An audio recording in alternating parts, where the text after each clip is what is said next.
Good afternoon, sir. I'm Officer Sincrew with the Southern Connecticut State University Police Department. The reason I stopped you today is you failed to stop at the stop sign right back there.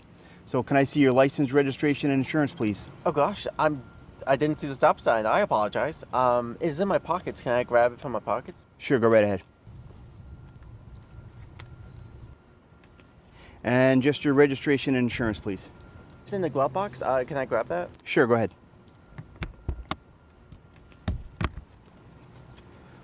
Excellent. I see you have a blue envelope here. Don't be nervous. Give me a few minutes to check all your information, and I'll be right back with you. Just stay in the vehicle for me, okay? Yes, sir. You've been watching a training video that was put out by the Southern Connecticut State University Police Department. In our Sunday Spotlight, we're talking about the importance of creating positive interactions between police and those on the autism spectrum. Joining us is SCSU's Chief of Police, Joseph Dooley, and Dr. Carrie Sassu, Director of Strategic Initiatives at the Center on Excellence on Autism Spectrum Disorders. I'll get it right, Carrie. Let's start with you, Chief. Can you tell me a little bit about how this training came about? Why is this such an important issue for your department? Well, I was contacted by Dr. Sassu back in the spring about participating in some fashion at an October event, and it was a mock traffic stop. And after the discussion and understanding what Dr. Sassu and her group were trying to do, we decided it would be great if we collaborated together. I have a very talented team of supervisors and officers here, and we wanted to jump in, and the integrated communications and marketing team, the videography team specifically at Southern, was brought in, and we partnered and did this project. And it's been a lot of fun, and it's also all about awareness. All right, Dr. Sassu, let me turn to you. Why is this so important for this specific population, these type of trainings, and really the awareness for the police officers?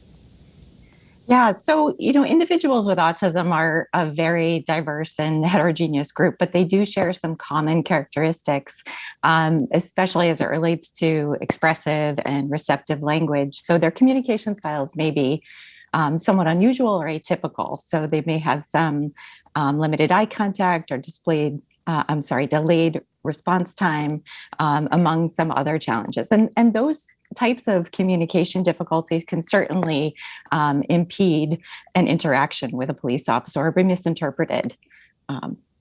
Chief, let me ask you about that. If one of your officers pulls someone over, they're obviously looking for, information because they don't know anything about that car except maybe the license plate number and who it's registered to.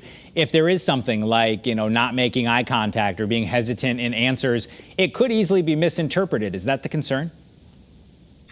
It could be. Our department and many departments throughout the state have all gone through CIT training, critical incident training through cable.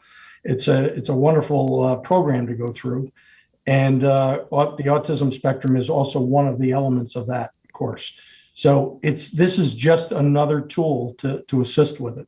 I've been involved with the Connecticut Police Chiefs for many years, and I've worked also on the green envelope program for the hearing impaired many years ago.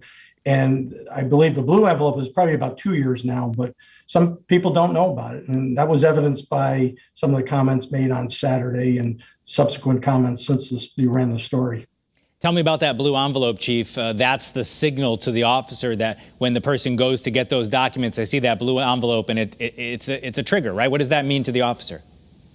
It is. It basically, the blue would mean autism spectrum, and that some of the responses are not necessarily that they're trying to be difficult, but they're nervous. A traffic stop without any of those factors can be a little anxiety that's there. So I think it's a calming effect for the officer and certainly for the motorist. And we also know that they've participated in this program and they're aware. Dr. Sassu, I, of course, always abide by all laws at all times, but I have been stopped by a police officer in my life. I'll admit that. It's nerve-wracking for anyone. So for this population, is that a particular concern that maybe an already anxiety-driven event is even worse?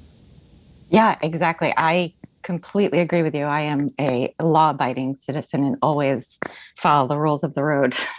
But I too have been stopped, and it is definitely anxiety producing, even if we can reasonably predict how that stop is going to go and what the process will be. For individuals with autism who may already have a heightened level of anxiety, and may have some sensory challenges, or some sensitivities, those bright lights, the loud sounds from a siren or even from a police radio, processing directions if they're coming from multiple officers at once, that certainly can be confusing and overwhelming. And then all of those things can definitely lead to becoming overwhelmed and stressed. None of us does well, obviously, in a heightened state of anxiety. So, for sure. And moving forward, if someone's watching this and saying, geez, this is a great program, is this something where that training video is going to be shared and we're going to have lots of different police officers getting to experience the great work that you guys have done at SCSU? We certainly hope yes, so. It's the plan. Yeah, I can say that the Connecticut Police Chiefs Association has the video. It's being pushed out to all the police departments. And certainly the hope is that the roll call trainings, other trainings within the agencies, police academy trainings, it's just another tool that we have as a resource. And I'm hoping that people contact their local agency to get the envelope. DMV offices, which was a Connecticut Department of Motor Vehicles, was a big partner in this, and all the advocacy groups also. All right, Chief Joseph Dooley from the SCSU Police Department, Dr. Carrie Sasu from the Center of Excellence on Autism Spectrum Disorders. We appreciate both of you being with us on this Sunday morning. We want to give you an important programming note this morning as well. CT21 is headed to the evening. For one night at least, one special show. We invite you to tune in tomorrow night at 7 p.m. An eye-opening conversation with Dr. Scott Gottlieb and Governor Ned Lamont. Dr. Gottlieb's new book, Uncontrolled Spread, is just out. In it, he looks at the successes and failures from the early days of the pandemic through the development and distribution of vaccines. We'll dig into all of that with him in this special 1-hour report. We'll also discuss how Connecticut as a state has done and tell you what's ahead for all of us. That's tomorrow night, 7 p.m. We'll hope you'll join us right here on Channel 3.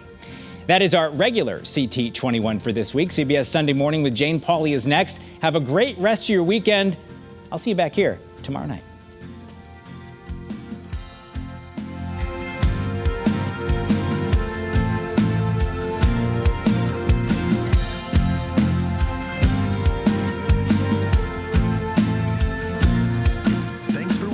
Channel 3 Eyewitness News. Watch us live wherever you are on our mobile, on our streaming news app. And you can also watch us on Roku, Apple TV, and Fire TV.